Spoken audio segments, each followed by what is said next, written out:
Doctor Sarvepalli Radhakrishnan এজন মহান ব্যক্তি আৰু এজন প্ৰখ্যাত শিক্ষক আছিল। তেওঁৰ জন্মদিনটো ৰাষ্ট্ৰীয় শিক্ষক দিৱস হিচাপে পালন কৰা হয়। তেওঁ স্বাধীন ভাৰতৰ প্ৰথম উপ-ৰাষ্ট্ৰপতি হিচাপে নিৰ্বাচিত হৈছিল।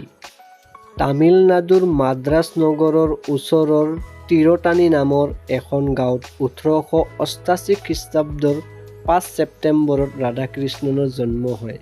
1962 চনত তেওঁ ডক্টৰ ৰাজেন্দ্ৰ প্ৰসাদৰ পাছত ভাৰতৰ দ্বিতীয়গৰাকী ৰাষ্ট্ৰপতি হয়। মাদ্ৰাজৰ প্ৰেচিডেন্সি কলেজত দৰ্শন বিভাগৰ শিক্ষক হিচাপে তেওঁ চাকৰি জীৱন আৰম্ভ কৰে।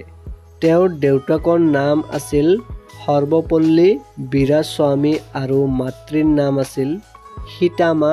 1903 চনত 16 বছৰ বয়সত সিয়াকামুৰ লগত বিবাহ হয়।